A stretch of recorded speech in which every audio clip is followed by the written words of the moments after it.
শ্রীকৃষ্ণের বাণী মূলত ভগবদ্গীতা থেকে নেওয়া, যা মহাভারতের অংশ। এখানে জীবন, ধর্ম, কর্ম ও মোক্ষ সম্পর্কিত গভীর জ্ঞান রয়েছে। শ্রীকৃষ্ণের কিছু উল্লেখযোগ্য বাণী নিচে দেওয়া হল। কর্মণ্যেবাধিকারস্তে মা ফলেষু কদাচন। অর্থ, তোমার কর্মেই অধিকার, ফলের আশায় নয়। গীতা 2.47। যোগঃ কর্মসু কৌশলম।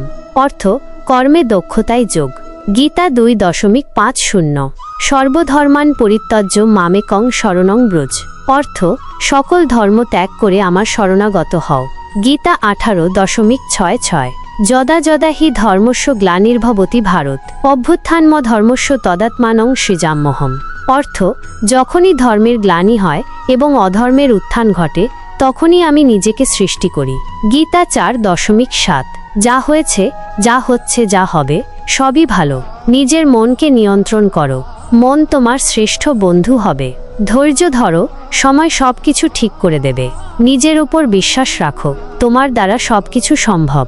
শ্রীকৃষ্ণের এই বাণীগুলি জীবন পরিচালনার জন্য গভীর শিক্ষামূলক এবং চিরন্তন সত্য বহন করে। এরকম আরও ভিডিও পেতে আমাদের চ্যানেলটিকে সাবস্ক্রাইব করুন।